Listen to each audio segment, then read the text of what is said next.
Sir, शहर में मुत्ते के भांति शिक्षण कोचिंग संस्थान खुल गया है। कितना रजिस्टर्ड है और जो कोचिंग चलाते हैं वो भी माने 2022 जो नियमावली है उसके तहत जो प्रोटोकॉल होना चाहिए, रजिस्टर्ड होना चाहिए। उसके बाद शिक्षण कोचिंग बनाई है, उसके बाद चल रही है, मान लीजिए, तो उसी का बंद करने का ये जो उतना उपाय किया जा रहा है, जिला पदाधिकारी से बैठक किया गया है, किस कारण से काहे किया गया है आप बताइए। ऐसे कोचिंग संस्थानों पर कब तक कार्रवाई हो सकेगी? कार्रवाई अब हो रही है, रिपोर्ट आते जाएगा, कार्रवाई होगी। रजिस्ट्रेशन लोग कहाँ, अगर कोचिंग संस्थान का रजिस्ट्रेशन कराना चाहेंगे तो कहाँ कराएंगे? आपके यहाँ या डीएम के पास? वो आएगा आवेदन मेरे यहाँ, हमारे DQSSA हैं। नमस्कार, मैं अरुण कुमार, आप देख रहे हैं दर्शन भारत न्यूज। लखीसराय जिला मुख्यालय सहित जिले के अन्य क्षेत्रों में शिक्षण कोचिंग संस्थान कुकुरमुत्ते के भांति खुल गया है।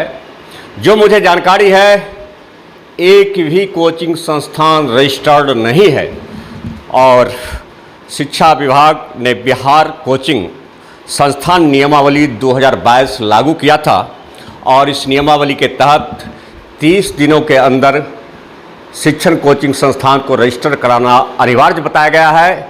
लेकिन शहर में कुकुरमुत्ते के भांति कोचिंग संस्थान तो खुले हैं, एक भी रजिस्टर्ड नहीं है और इससे कहीं न कहीं सरकार को लाखों रुपए का राजस्व का क्षति हो रहा है। आज हमारे साथ हैं लखीसराय जिला के नवनियुक्त माध्यमिक शिक्षक संघ के जिला अध्यक्ष डॉक्टर संजय कुमार। मैं इनसे जानता हूं कि कोचिंग संस्थान खोलने का क्या प्रावधान है, क्या कैटेगरिया है, किस स्थान पर खुलना चाहिए, क्या व्यवस्था होनी चाहिए, मैं आपको सुनवाता हूँ।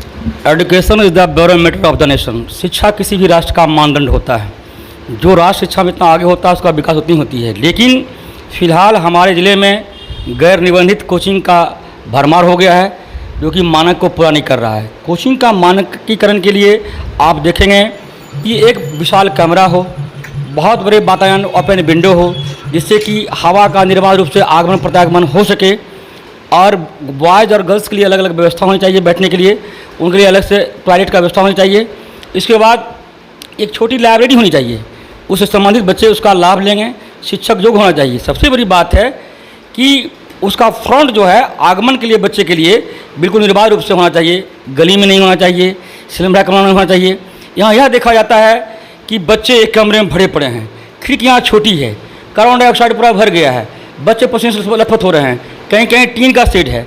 ये सारे स्वास्थ्य के साथ साथ शैक्षणिक स्थिति तो डामाडोल हो ही रही है और स्वास्थ्य पर भी इसका प्रतिकूल प्रभाव पड़ता है। एक आपने अहम सवाल किया संजय जी कि कोचिंग संस्थान, लेकिन शहरी क्षेत्र में एक भी ऐसा कोचिंग नहीं है जहां ऐसा कोई व्यवस्था नहीं है। साथ साथ लड़का लड़की को साथ साथ पढ़ाया जाता है। ये कहना मेरा है कि आज के देख रहे हैं कि कोचिंग में जो मारपीट की वारदात होती है, आप आए दिन न्यूज़पेपर में पढ़ रहे होंगे, देख रहे हो, मैं भी देख रहा हूँ। और हमारे शहर में दुर्घटनाएं भी थाना चौक बगल में घट चुकी है। इसमें थाना को हस्तक्षेप करना पड़ा। उसमें क्या है, जैसे कोऑर्डिनेशन होता है, बच्चे पढ़ाई के अलावा अदर्स वर्क करना शुरू करते हैं, जो कि मारपीट का कारण बनता है। कोचिंग ज्ञान अर्जन करने का साधन नहीं बन के वह कला का केंद्र बन जाता है, जो कि बहुत बड़ी बात है। मैं आपको एक सवाल आपसे, कार्यक्रम फंक्शन में अश्लील गाने, भोजपुरी की अश्लील गाने पर बजाया जाता है, उसमें लड़कियों को नचाया जाता है और कुछ कोचिंग संस्थानों में उसके जो संचालक होते हैं वो भी उसके साथ डांस करते हैं। ये कहाँ तक सही है?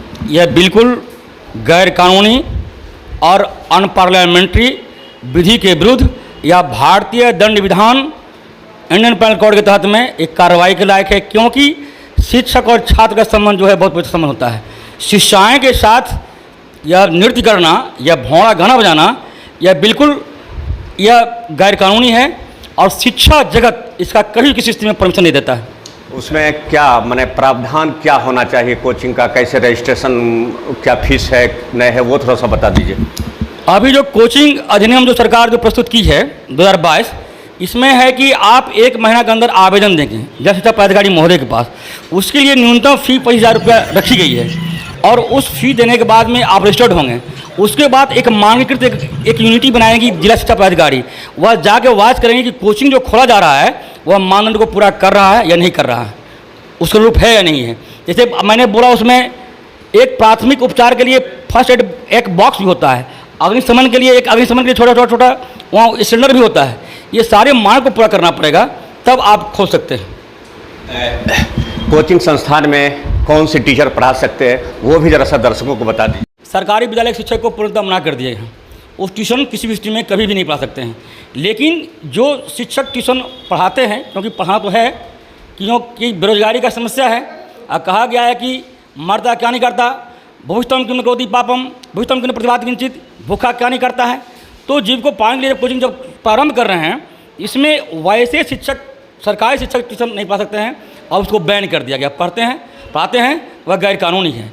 लेकिन जो सरकारी शिक्षक नहीं है, ट्रेंड है, वैसे शिक्षक विद्यालय के अध्यापन काल से अर्थात 9 बजे से पहले और 4 बजे के बाद वो पढ़ा सकते हैं, बिल्कुल मानकीकृत मानदंड को पालन करते हैं। डॉक्टर संजय कुमार की बेबाक बात ये बता रहे थे, जो शहरी क्षेत्र में या बिहार के कहीं अन्य ज़िले में जो कोचिंग संस्थान संचालित हैं, क्या नियम है, क्या प्रावधान है। लेकिन मैं अपने दर्शकों को बता दूं, कोचिंग संस्थान खोलने के पूर्व उसे रजिस्ट्रेशन कराना पड़ता है और रजिस्ट्रेशन शुल्क 5,000 रुपया सरकार के द्वारा तय किया गया है और इसे 5,000 रुपया, और इसे हर 3 साल में रेन्यूअल कराना होता है। उसकी फीस भी 3,000 रुपया होता है। जो कोचिंग संचालक चला रहे हैं, कोचिंग की क्या व्यवस्था है, उसमें लाइट की व्यवस्था है कि नहीं, पंखा की व्यवस्था है कि नहीं, शौचालय की व्यवस्था है नहीं,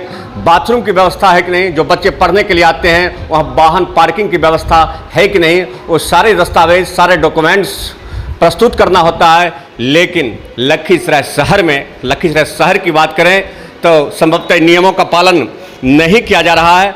और सबसे बड़ी अहम बात है, कोचिंग शिक्षण संस्थान में ग्रेजुएट टीचर ही और जो सेवानिवृत्त शिक्षक हैं वो ही बच्चों को पढ़ा सकते हैं। और इस नियमों को पालन नहीं करने वाले पहली दफ़ा में 25,000 रुपये का जुर्माना का प्रावधान है और दूसरी दफ़ा में 1 लाख रुपये जुर्माना का प्रावधान है। लेकिन लखीसराय जो शिक्षा महकमा है, शिक्षा विभाग है, वह इस मामले में लापरवाह बना हुआ है। लखीसराय शहर में अवैध रूप से धड़ल्ले से कोचिंग चल रहा है और सरकारी मापदंडों का खुलेआम धज्जियां उड़ाई जा रही है। देखते रहिए दर्शन भारत न्यूज़, आपको ग्राउंड जीरो से सही खबरें दिखलाते रहूँगा।